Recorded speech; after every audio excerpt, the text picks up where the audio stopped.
Yeah. What's going on? You got your boy Quan John, and I'm here to give you guys a public service announcement about people. So this is the PSAAP. You know what I'm saying? Because I think I have a vast experience with people by way of my my 43 years, almost 44 years on this planet, by way of my 10-year professional experience as a rehab counselor. You know what I'm saying? And also by way of my numerous disconnections with people that I've come in contact with, people that I've allowed to come into my circle. You know what I mean? And we have to understand this. Let's before we get into it, we have to understand this.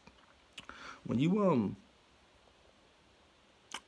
have a friend or someone someone that you talk to or you meet with, from time to time, please believe that, you know what I mean, understand that you are allowing this person in your circle. Don't just think just because you know this person by way of you work with them or you go to school with them or maybe you grew up with them that this is like something that's a random exchange of emotions and energy. No, you are allowing this person in your circle. They're allowing you in their circle. A very important facet of life that we actually take for granted on a day-to-day basis. You know what I'm saying? I'll explain why. Yo, but I seen this quote by the late great Nipsey Hussle, and to paraphrase, it said, when you have a disconnect with someone, and you know that your antics and your actions and your energy was genuine within the confines of this relationship, you can't even be mad at the situation. You can't be mad at them. You know what I'm saying? You could be disappointed, but you can't be mad because you know you came into this with a positive, genuine thought process. You know what I mean? So if that person can't realize and understand that you are a benefit to them, as you apparently realize that they were a benefit to you, then that's just what it is. You just have to wipe your hands with that and learn a valuable lesson. Pardon me, ladies and gentlemen. Let's see what's going on.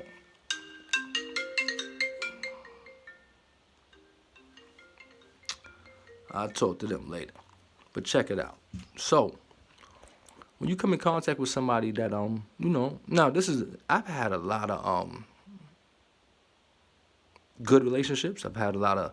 I think I probably had a lot more bad relationships. I think the masses in life. I think we can all say probably that we've had more disconnects with people than loving connections with people. I mean, and I say that because if you in a situation where you think that you've had more loving connections with people, it's probably a few things going on. One, it's probably a lie because these people are probably afraid of you and you think that they love you. Or two, um, you and some you know you're living in an imaginary world. You know what I'm saying? And I say that to say I'm not trying to be morbid about the situation. I'm not saying that I think that people's intentions are to be okay.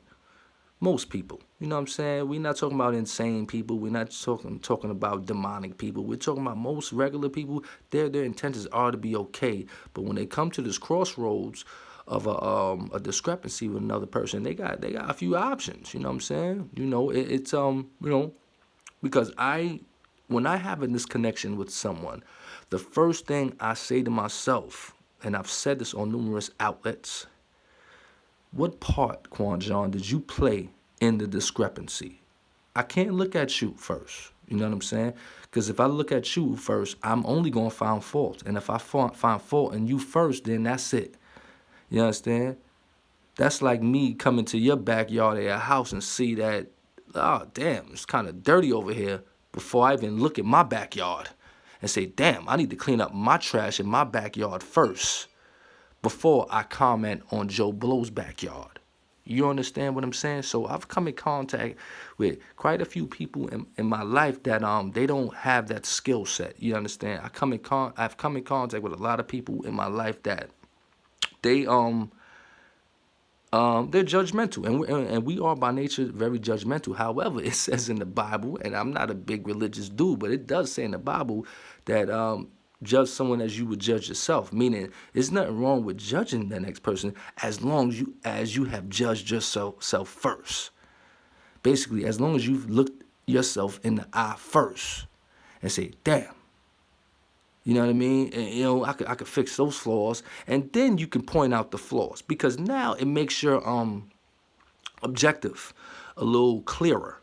You understand? But if you don't look in your own backyard first and you look in the other person's backyard, your objective isn't clear at all because now you're not seeing the reality of the set of circumstances you have endured with the person. You know what I'm saying? Thus, the person's going to have a problem, you're going to have a problem, and there's no longer a relationship. Now, if you look in your backyard first and then look in their backyard, I mean, you can come to the table with a very objective, you could come to the table basically with, damn, you know what? I understand how that felt. My backyard used to be dirty too.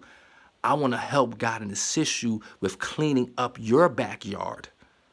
You know what I'm saying? That is, if I care. See, that's another thing. A lot of people, they I've come to the realization in life that a lot of people, we're not going to put a percentile on this either. A lot of people don't give a damn, yo. Okay? And when I say that, I say this. Yes, your mother, your father, your brother, your grandmother, cousin, all these people, yeah, they love you. Understand? But are they willing to help guide and assist you with your set of circumstances? When I say help guide and assist you with your set of circumstances, the only way they can be genuinely able to do that is if they are able to do that within their own lives. You understand? Like straight up and down. Let's just be real. This could be someone that you really love. But if they are not helping themselves, they can't help you. And this is something I had to learn in my life. Because I've come in contact, because I'm a real, I would say I'm a real non-judgmental guy. When I come into situations, I don't come in looking at your flaws. You understand? I don't come in looking at these things that the society or the masses might berate you and laugh at you for. I don't do that. You understand? And it's a good thing. But on the other side of things, these are the same things that usually come and bite me back on the behind. The fact that I don't look at these things. You know what I'm saying? So, I've been in situations with people that,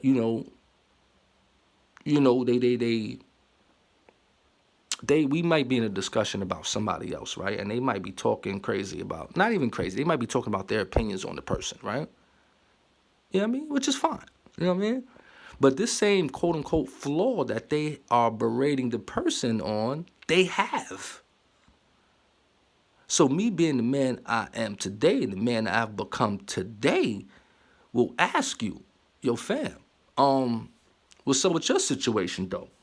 And 9 times out of 10, the person's going to get angry. Why? Because they haven't looked in their own backyard. You know what I'm saying? Because it's like I said, it's the same analogy. If I live across the street from you, you understand? And you come over to my backyard and look into my backyard and, see that it's dirt back there and it's trash back there. And you berating me about my trash and my dirt, or whatever the case may be. But you have forgot that I've been to your house before. I've seen your backyard. I've been there. And I know that you have tremendous trash in your backyard. When it comes to me, 9 times out of 10, yeah, your backyard is a little more tainted than mine because I've already checked myself at the door.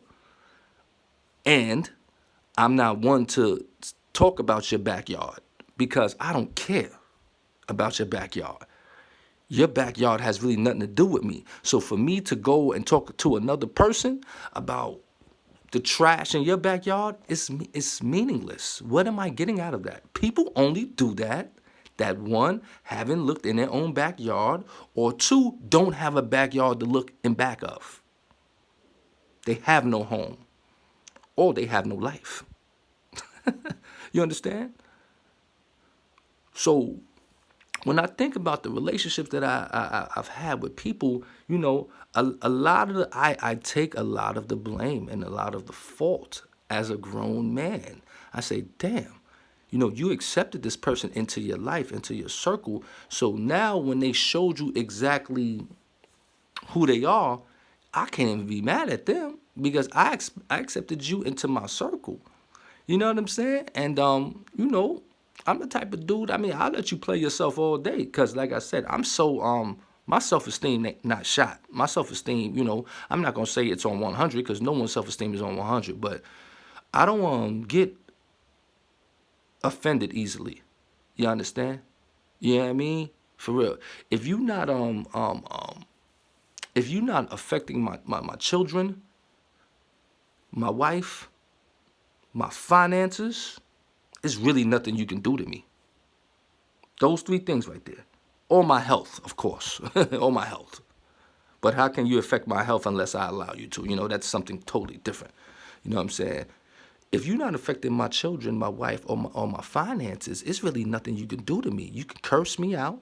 You fuck around, you excuse my language. You mess around, can spit in my face and all that. You know what I mean? Of course, I'm gonna be really angry and I'm gonna want to, choke you out. But you aren't really doing anything by the actual spitting in my face isn't damaging nothing in my life. You understand this? And that makes a lot of people actually have. I had this dude I used to work with like 10 years ago. European descent too, but he was cool. He was cool. He grew up in the Bronx. He was an older guy. Yeah, I think he might have been a former fiend, but he became a KSAC, a certified alcohol and substance abuse counselor.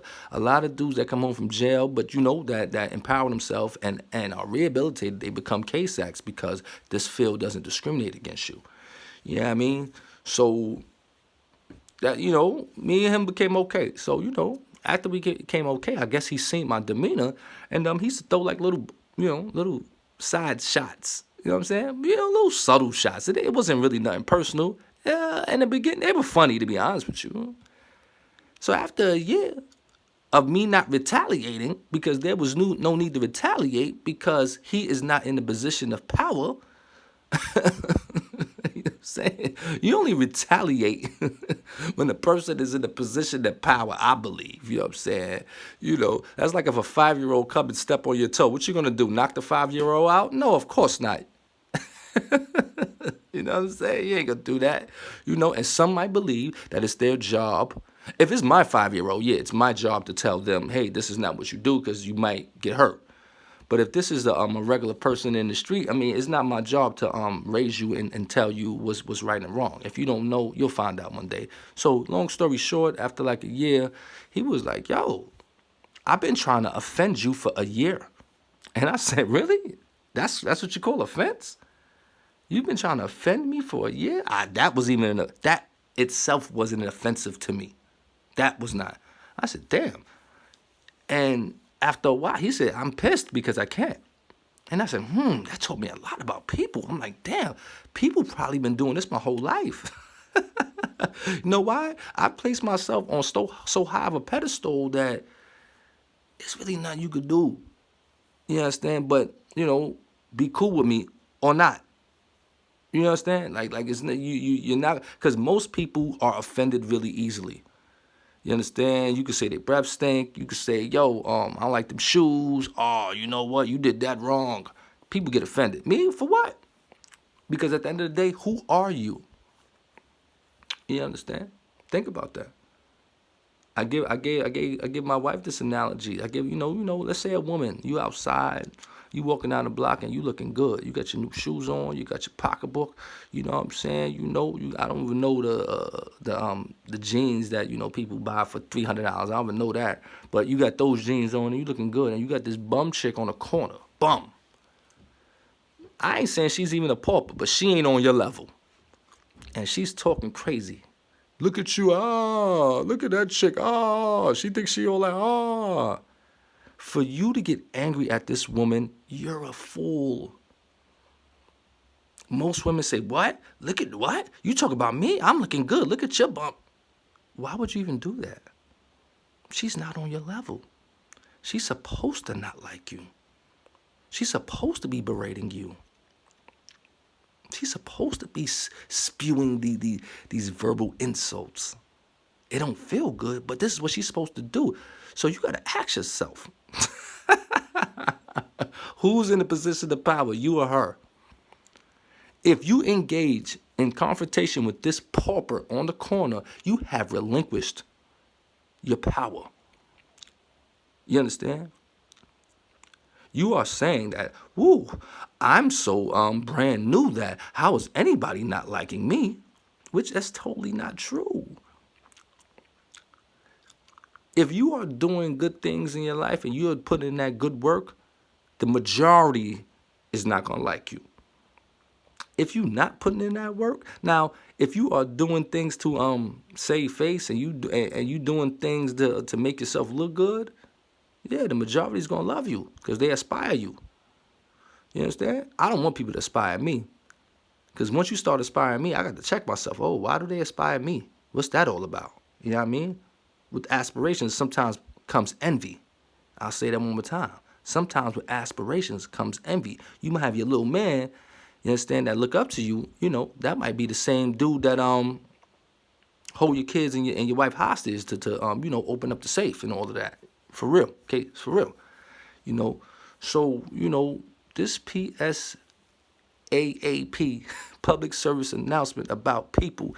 I think this was well advised because I just want people to really consider the relationships that they form with people and ask themselves, why is this person in my circle? Why am I allowing this person in my circle? And please abstain from allowing people in your circle just because you know them. Abstain from allowing people in your circle because you feel sorry for them. Abstain from allowing people in your circle because they just happen to be around. Please. Because when it go down and the ish hit the fan, you're going to be angry. But don't be angry. Think for a minute. Before you react, you must think. You understand? Those that react before thinking, you already know where they end up. You already know. I'm even going to say what you already know where they end up. So please begin to think before you react and be really cognizant on the relationships you form with people. You understand? For real. Have a clear objective with the relationship you form with people. And which I didn't know, which I learned a little later in life, that my time is precious. You understand? I'm not going to sit here and yada, yada, yada, yada with you for no reason. I'm not going to sit here and, yeah, we could talk about the ball game for but so long. Yeah, we could talk about, what's happening on the news but so long. When we going to really talk about, the things that's going to help me and you improve our circumstances, because everybody's circumstance can improve. Has nothing to do, yeah, money helps your circumstance improve. Absolutely. How we going to talk about how we can get more money? Or, how can I live a fruitful life? Or how can I help the development of my children? These things that really mean something in life. You know what I'm saying? We don't have these conversations. We have conversations about nonsense. And if you're having conversations with people about nonsense, the relationship is nonsense. You understand? So I just wanted to throw that out there real quick. And for you people out there that I've had these disconnections with, I want y'all to know that I was genuine in the relationship, but I didn't really look at you for who you were. So I'm going to take that one on the chin. And I rather walk away from a disconnected relationship than stay in a fake loving relationship that only soothes my soul superficially. All right? 100, Quan John.